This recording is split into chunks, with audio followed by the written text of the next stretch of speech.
Well, good morning, everyone. Thank you for joining us. Today is September 14th, and we have another fun-filled edition of the Real Estate Backstory. My name is Alan Richardson. I'm the managing broker at Maximum One. And my name is Ming Richardson. I'm the compliance broker for Maximum One Realty Partner and Realtor Partners. Yeah, me too. So, good morning. Well, we appreciate you joining us today. We have a lot of really cool stuff that we want to kind of go over today. We're going to be talking about how to fire crazy clients and whether you should, which is a little bit of a taboo subject. We're going to kind of jump into that. We're going to talk a little bit about real estate investors, and we're going to get into the weekly news and what's going on. We want to start off with what's going on at training this week. So tomorrow we have how to become lender ready and leverage business credit. This is from Teresa McIntosh, and this is for agents about getting business credit for your real estate or investing business kind of thing. And this is important for those of you that I'm sure you have helped multiple investors and clients in purchasing a home. But while you're doing that, you're probably finding some phenomenal deals as well. So if you would just gear yourself in a position where you may be able to invest, this is a great class for you. Yeah, we need to be investors ourselves kind of thing. So also on Tuesday, we have Path to Success, Business Planning for a Real Estate Professional. On Wednesday, Amy is teaching new construction contracts, exhibits, and walkthroughs. Yeah, with new construction being one of the top rising contracts out there, I really think all of you need to pay attention to this particular class. All of us. This is really great stuff. So new construction contracts, every one of them is different. We need to be as well versed on new construction contracts as we can. So Wednesday CE class is a really great one kind of thing. Also on Thursday, we have Dana's teaching 2020 guard contract dissection, which is great. And also this Thursday, we have our normal Tech Thursday again this week. Which Mark Jenkins, one of our own agents, will be hosting it. And he's going to talk about social media and Facebook. Sweet. Yeah. Also, we still have the Ferry Summit running on replay this week and next week as well. So if you'd like to get that, really is a phenomenal experience. If you can be part of that and join in on that, we really encourage you to do that. We kind of want to jump into kind of I'm not going to say it's taboo necessarily, but it's not something that we talk about that much. And that is, when do you fire your clients? And so as painful that sounds, I mean, I know really a lot does. of you guys are looking for clients, but sometimes you got to draw the line because some clients will make you have sleepless nights. Well, before we get into when to fire them, I want to talk a little bit about why we don't fire them to start with. And the first reason is that we don't have enough business. Like if you've got 40 clients that you're working with and one of them starts acting the fool, well, just is what it is. Like you don't really have a problem. Like, bye, Felicia. Like you're okay letting them go. When you have two clients and one of them is but crazy, then it's hard to let that client go. Well, it's true. So we need to be looking at first of all, when if you don't have enough clients to fire your clients, get more clients. I just want to kind of start off with that. Well, if you think about it, by the time you are through this process with a client that is not willing to listen, the time and the amount you spend on that, you could very well already prospect 2 or 3 more. Yeah. I mean, I don't want to fire a client. I really don't. But the bottom line is that sometimes we have to. So first of all, if they're not going to follow kind of like the public health protocols or showing guidelines, what's going on with that? Public health right now is a really big deal. Some folks don't really seem to give a flip, and other folks, and it bothers everybody else. We need to make sure that our clients are following the health protocols for their safety, for our safety, for other people's safety, that kind of stuff. So, that's one of the first ones kind of thing. And when they're not candid with you, the liars. Yeah, well, a lot of times they'll, you have a client that comes up and say, "Oh, I got cash, my financings are taken care of, blah blah blah blah blah." Well, that's fine, dandy. What they don't tell you is that one's a hard money lender, and two, when you try to run a contract on what type of loan it is, guess what? You're not doing that client any services by not putting some special stipulations for hard money lender, because all the exhibit for FHA, VA, or conventional loan, they're not applicable to hard money loan. So if you get a loan denial letter from hard money loan, guess what? Your client's earns money as good as gone. You know, what happens about those folks that have $150,000 in student loan debt Right, and don't tell you up front, or the right. folks that don't tell you they have a lien, or the folks that don't tell you that they've had a foreclosure, those kind of things. If they're not going to be straight up with you, you need to, let them go. The next thing is when people won't listen to reason on price or really anything else. This is one of the biggest challenges that Ming and I both have, not with our clients, but with agents. We'll have folks who come to us and say, my clients are ridiculous. My client, how can I make them listen? You can't. There isn't, I mean, at the end of the day, they get to choose, what they're going to offer, how much they're going to sell their home for. And if they're just nuts, there's sometimes it's the right time to walk away when they won't listen, when they don't understand, and when they refuse to use our wisdom, our expertise, our guidance. Sometimes that's just the right time to let them go. I can promise you the amount of time and trouble and frustration that you get out of those clients that won't listen is just, they will draw more time out of your business than anything else. If you take that overpriced listing because they wouldn't listen on price, immediately they start talking about why haven't you sold their house? Well, it's crazy overpriced, right? But they're not going to listen to that. And so they wear you out trying to get you to sell a home that is impossible to finance. And also sometimes too, you will be spending a lot of marketing dollar on this already. So not only are you spending time and marketing dollar, even if you do get someone that has agreed to purchase at that price, guess what? When the appraisal comes back, Yeah. not there, and then it's your fault somehow. And not. I guess my point is that not only you spending dollars and also your personal time, it also affects you on a personal level about who you are, how you perform. And the last thing you want to do is to feel like that you're not doing a good enough job, because all of us love patting back for what we do. And we do phenomenal job with our clients in protecting them. And at the end of the day, all we don't need somebody kind of just stab us in the back, say, it was your fault, because Yeah. this do run into the psyche of how you perceive your business as well as how you look at the real estate and overall. Yeah. Also, you got to avoid the tire kickers, the folks that, I just want to look at 44 houses before we buy one. Or they want to look at 44 houses and not buy one at all. Some folks just really like to look at houses, and they'd love for you to take them out and show them the houses and probably buy them lunch, but they're never going to buy. Those are folks Yeah. that like if we're not going to move forward with this, I really have to focus on my business kind of thing. You And know, then you have sometimes a client, even though they give you all a check, as far as what's negotiable, what's non-negotiable on a house, when you find them the perfect house after showing them 10, 12 houses, and they look at you like, it's Nothing's not good quite enough. it. Yeah, We it's not. see this most of the time when they don't have a really good lender that lets them know. Most of the time when we see this happen, when the nothing's ever good enough people, it's because they started looking at $350,000 houses and then found out they can afford $250,000 kind of thing. Big And at jump. that point, $250,000 looks like Yeah. this stinks kind of thing. Well, you've been looking at, I mean, don't get me wrong. I think we all, to a certain extent, have a, High expectations, and yeah, that's okay. we have a champagne budget with a Budweiser. I mean, a champagne. Champagne taste with a beer budget. Thank you. There we It's go. Monday. Yeah. So, also, when you have clients that can't agree on anything, like If you're it's the stuck in the middle, husband, like not the we're husband wife. and wife, and I know that we can have differing opinions. We're just going to go with that.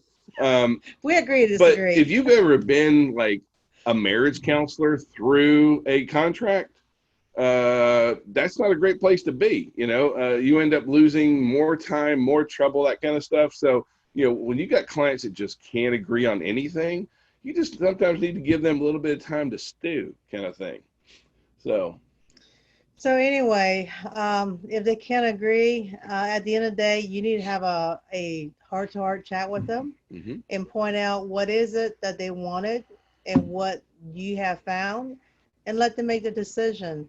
At some point, you have to draw the line to know whether or not you want to continue with yeah, that situation. Okay.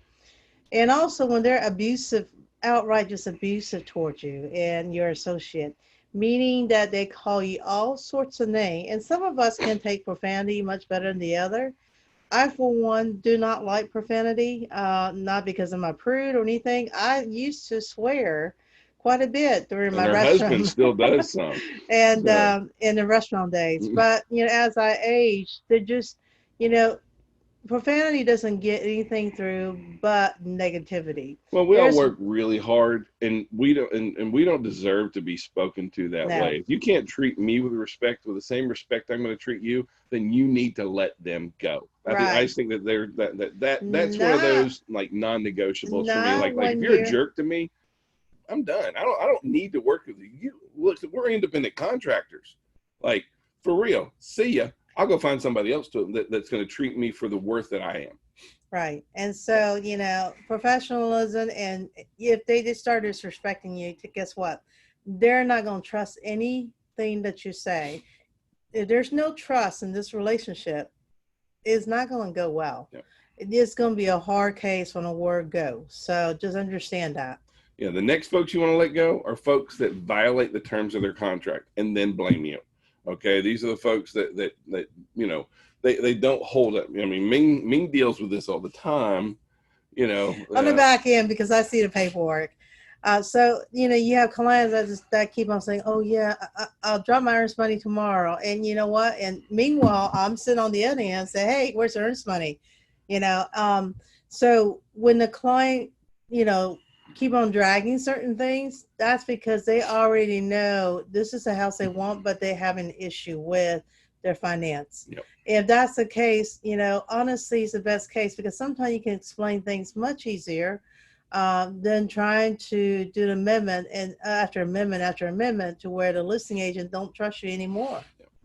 Well, lastly, we also, unfortunately, we keep seeing agents that work with clients that they hated in the past. Like, this woman was the worst person in the entire world, and now she called me Why is a to. woman? This man was the How worst about this person. client? Okay, this client, this hermaphrodite, I don't know, this asexual person, um, you know. Anyway, but we work with them again. It's like, well, they want to sell and buy a house, and this woman, treated me like dirt, and she was awful to me, or this man, or this person, or whatever kind of thing. Like if you've been down that road once before, don't go there again. It doesn't get any better. It doesn't improve. So just kind of walk away. Now, if you want to tempt fate, because I do believe in second chances sometimes, make sure you put in the guideline, okay? What is to be expected? If they fail your expectation, tell them that thank you very much for the opportunity and walk away. I mean, we don't want to let anybody go. We really don't, because we're all here to make money, and we only make money when we represent our clients. But on the other hand, I can tell you it's one of the most freeing experiences to let a client go who was just nuts, kind of thing. You're not going to be able to meet their expectations. Sometimes it's just best to let them go. I know it sounds crazy, but it really is. It is. I kind of want to talk real quickly. We had some comments and some agents looking about, there's been a lot of interest out there about how to buy a property with no money down. And there's so much confusion about this. Well, what happened is they're seeing all these advertisement out there that says, "Hey, come to my web seminar for free." And let me Yeah. tell you how to buy a property using other people's money. And it all sounds It great. sounds great. And then all they are is a salesperson. And then if you're interested in their program, they'll sell it to you for $1,000, but if you do it today, your spouse can join you for the next session. Sometimes it goes 1,000 up to 2,500. Well, the other crazy thing is they like if And their that, program was that great, they'd be doing it and not selling a program. Okay. yeah, and I'll that's a good point, Alan. Yeah. Not only that, if there is so good, do you not think everybody will be doing it? I mean, honestly, who wouldn't want a no risk, no investment, no nothing, and get a huge return on it? It sounds really good, but and there are three ways that you can buy property with no money down. I'm not saying that they are always easy or equitable or fair, but they are out there. And so They're investors, just like you. they are investors kind of thing. And so on one is you have the folks that want to partner with you, where they bring, you bring the deal to them, and they finance it and they do that, all that kind of stuff. You can do that, but in that you are basically becoming you got to go find this property that somebody's willing to let go for next to nothing. And then they will give you a small split on that one. And I do accent small in most cases. They're not doing this to make you money. They're doing this to make them money. The other place where you see a lot of people get hung up is on hard money. Hard money lenders are financing a deal. They don't finance you. So you can have garbage credit and get a hard money loan. But let me tell you, you're going to pay for it too. So on average, a hard money loan is going to run you around 10 to 11 points, 10 to 12 really, 10 to 12 points on a 6-month term. And what that means, let's say that you have to borrow $200,000. Well, that's 20, and you're on 10 points, that's $20,000 plus origination fees upfront. I have never seen an origination fee less than $6,000. Yeah, on average, it's $5,000 to $8,000 kind of thing. So on that one, you're talking $25,000 to borrow $200,000. Now, on average, that takes a big chunk of money out, and that's on a 6-month term. If you hold that property more than 6 months, guess what they want? Boom, another 10 to 12 points and as well as a new origination. Why they charge a second origination when they've already originated it? I don't know, but they do it.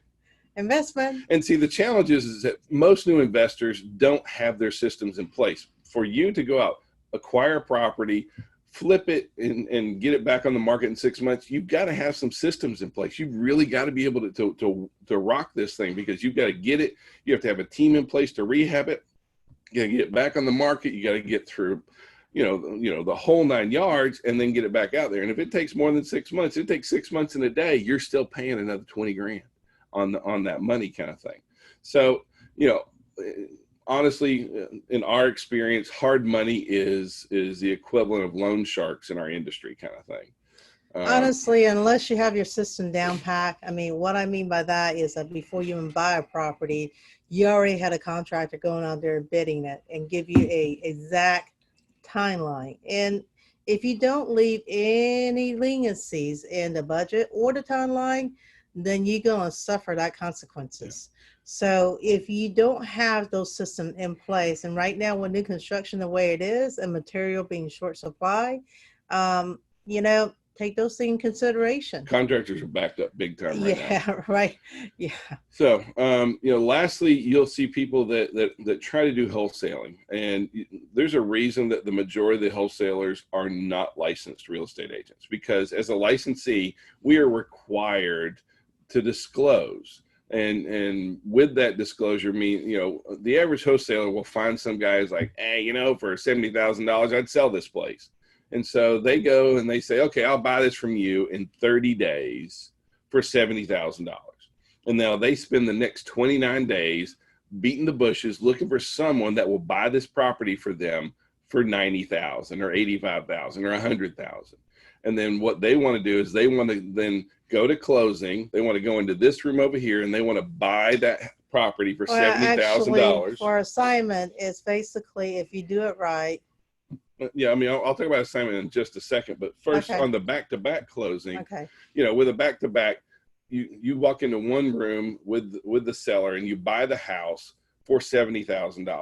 Most of the time you buy that with either short-term or bridge financing. It's a one-day loan basically, and they're still going to charge you through the nose for a one-day loan. Then you turn around, you walk into the next room, you sell that property to that next person for however much you've agreed to. The challenge with most real estate agents on the wholesaling part is you have to disclose to that seller at $70,000 that you intend to market this property and sell this property for more. Because most of the time the sellers are going to be like, well, if I could get more for it, why wouldn't I just sell it, kind of thing. So it's a tough sell for, and that's the reason why most investors are not, why most wholesalers are not real estate agents. Now, the next thing is, I'll let you talk about assignments. Assignments basically that you purchase a property, in part your addendum, is the assignment clause. And without it, you cannot advertise that property or anything like that. Okay. I have seen some assignment that's extremely aggressive, and these almost are predatory. It is, and these are geared toward folks that are either don't know their value, don't have family around, that are in distressed situation, divorcee. It can be also a widower or someone that have inherited property through their family members and don't want to deal with them. And the way it's written, I have seen some as aggressive as that they still penalize the seller if they don't allow the house being shown. And also, not only that, they will do open house on this property. Um, and also, I've seen some are written where the escrow of the seller goes to the buyer.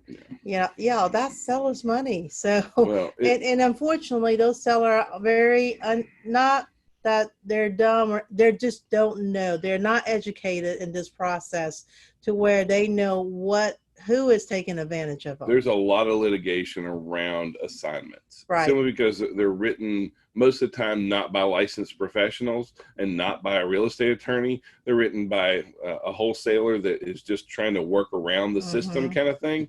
And he thinks, well, this sounds pretty good. Let's just put it in here. And then there's all kinds of issues that come along with that.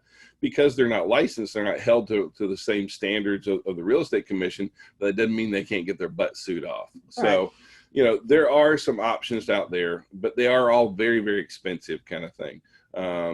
So we just this thing pops up about every 6 months or so where we see these kind of things. We just kind of wanted to talk about that very quickly. So as far as the real estate market goes, as weird as this sounds, fall is now the new spring market.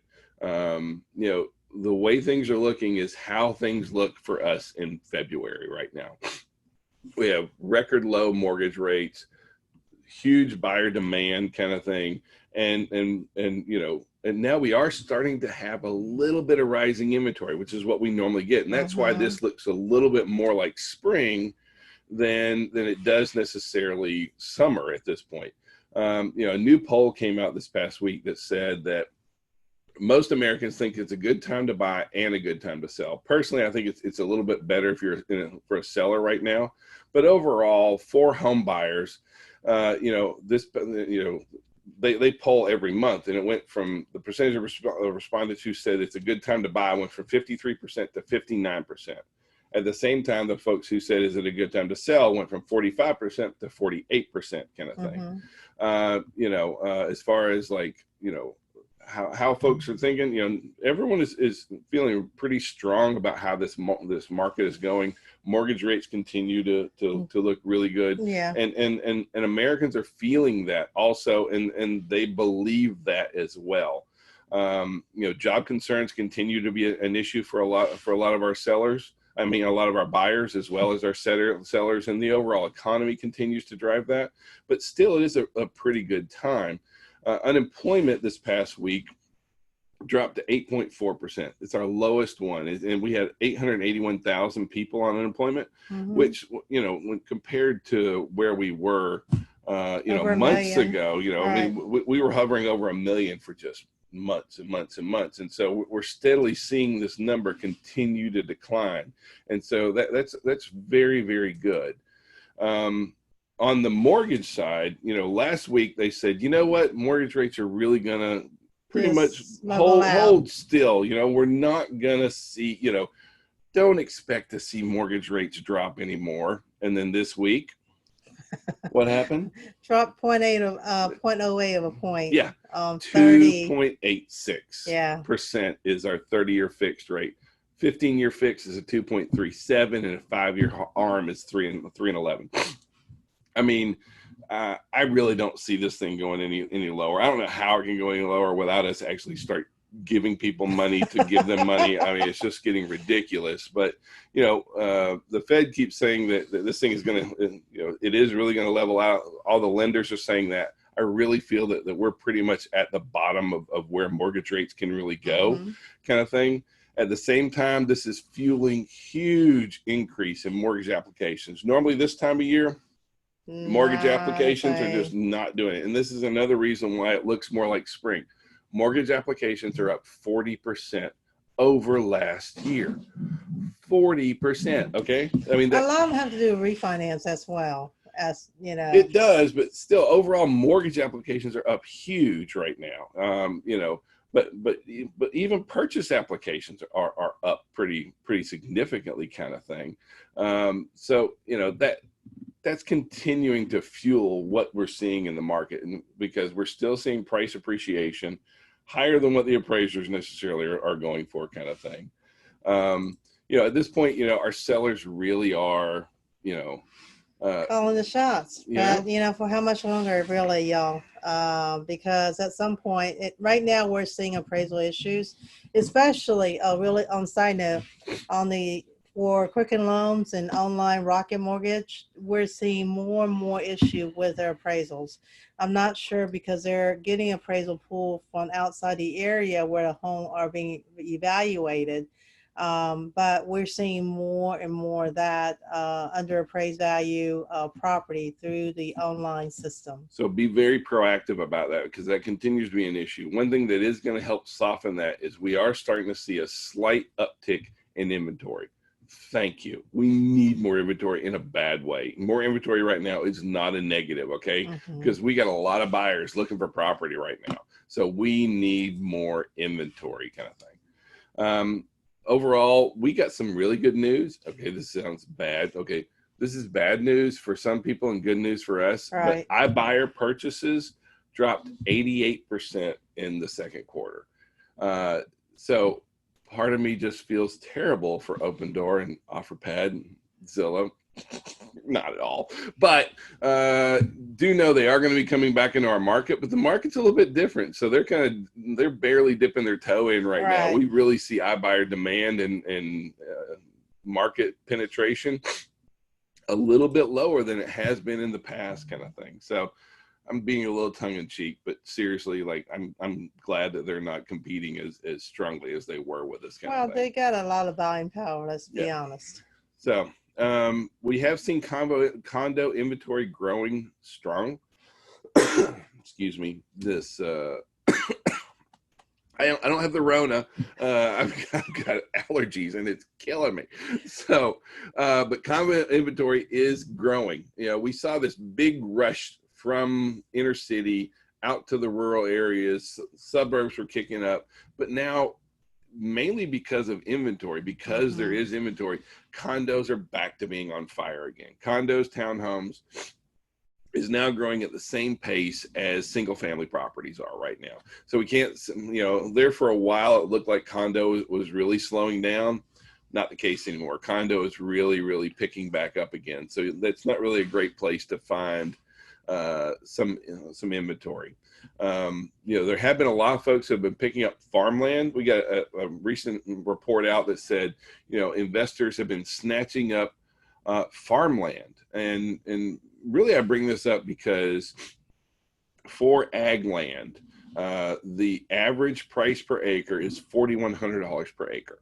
I only use that as kind of a general reference point because so many agents don't understand what ag land really runs, kind of thing. Right. I mean, and now, granted, this is a national average kind of thing, but overall, it's pretty. And we see that here in Georgia, it's in that $4,000 to $5,000 an acre range for what would be considered ag. And now, trees are ag. I mean, don't get me wrong. There's a lot of things that make up that ag, agricultural. But overall, that's about the going rate is somewhere between $4,000 and $5,000 an acre. And I just thought that was interesting to share out there on that kind of thing. So, where a buyer's housing budget are stretched the most least. So, in order to help buyer avoid become house poor, many financial experts advise them not to pay more than 3 times their annual income for a home.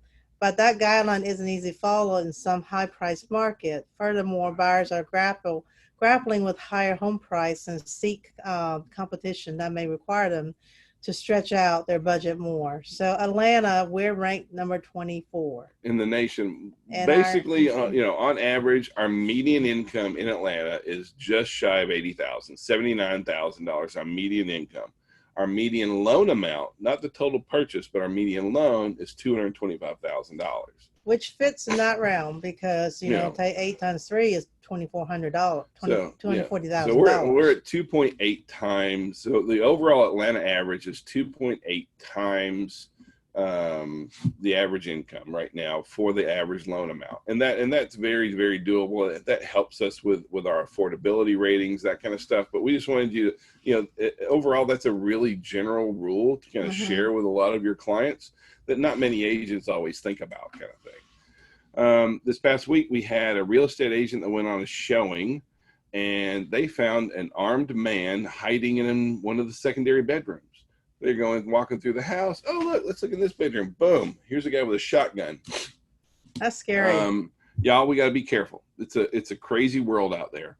Now they left, obviously, and they went and called the police, and the police came and got the crazy man. Thankfully, we're glad to see that. And this was in Utah. This wasn't here in Georgia necessarily, but still, I bring this up to point out that we have to be diligent in being safe. There are crazy folks out there. There are folks that we don't know if that guy has PTSD, thinking that's his house for some reason, and because he told the agent and her client get off the property. So we don't know what the history on that, but just that no matter where you go, just be very conscious of your surrounding. Be safe, y'all. Right. Okay. So along those same lines, understand that scammers are everywhere. One of our agents, Miss Stephanie, she got a text message from me, which, where supposedly I asked her to run a quick task. I just needed her to run down to the nearest Walmart, Target, or CVS and get some gift cards that I had to send out. Okay, first of all, I'm never, and I mean never, gonna ask anyone to do that. This is actually a screenshot on her phone. So yeah, I'll share the screenshot with y'all here in a second. But yeah, this is not, first of all, we're not going to do that. And I can tell you, I don't know anyone that does that. I mean, who in their right mind, hey, would you run down and grab $200 worth of gift cards for me? Says no one ever. Okay, there's scams going on all over the place. You have to be wise. And gift card being one of the most lucrative for someone to ask for, because some people may not think $50 gift card is a big thing, and they'll do it just because the relationship they have with whoever's asking. And unbeknownst to them, that is a scammer that's actually sending free gift card to the house. So it's crazy. So just watch out. I understand we would never ask y'all do a favor for us. Like that, okay. If I ever do, I'll call you personally. Yeah. Not be like, even hey, then, you might want to ask me again. You might want to email me, just double check. I'm just saying, because they're scammers. Yep.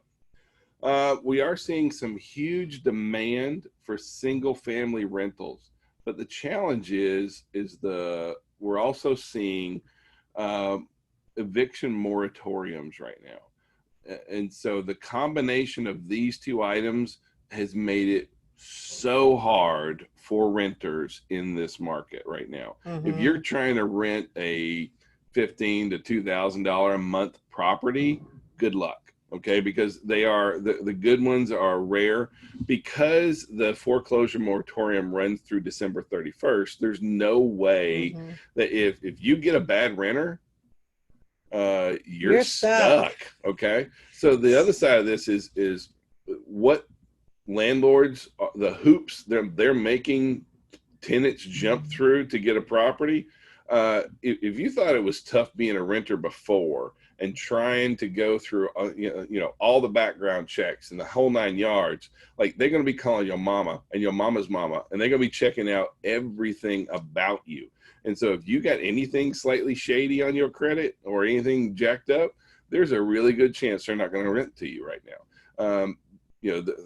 On one hand, I know that the eviction moratoriums are there to protect renters. Renters were hurt much more, with COVID. But the other side is that now it's the landlords that are kind of feeling it, because if you got a bad tenant, you just kind of stuck like Chuck through December 31st. Not only that, it's affecting your credit, along with, where you can come up with the next month's rent. Yeah. So that is something we're seeing going on in our market right now. A new report from Zillow, we're going to kind of wrap up with this, but a new report from Zillow said that, this remote working trend could add 2 million new buyers to Zillow. That right now, in a lot of the big urban markets, there are over 2 million people that can afford to buy in affordable markets, like, I don't know, Atlanta. So marketing out, our affordability into New York, Los Angeles, San Francisco, places where the rents are really high. Even we're seeing, some folks that were renting downtown are now moving to the suburbs because it's a much better, they don't have to work. They have more space, right? Well, they have more space, but they don't have to work in town anymore, kind of thing. So make sure that you're keeping that open out there for in your marketing efforts. Like that's a really good option. I mean, that could create 2 million more buyers right now. That's a good market to tap into if we can. And really quick before we go back to the scam, that scam also comes in email format. So, just make sure you guys call, text, email to verify the source, because I can tell you right now, there's a lot of them right now out there. All right, for accountability on Tuesday, Keisha has requested us to do a cycle of accountability. What that means is that she is going to take the next group at certain time, and once that close, which would be this Tuesday, would be a closing date, so to speak, for the next group. So if you can't join by Tuesday, we need you in by this Tuesday, or else you're going to have to wait until the next cycle opens back up. Which I believe is 3 months, right? I believe, yeah, we're going to run this on 3-month cycles. So we can't have like if you're going to be in accountability, then you have to show up. And the thing is, they can't retro back because you miss a day or two. And trying to catch up with you. So, part of the being accountability, it is recorded. So you're able to see the recording if you're part of the group.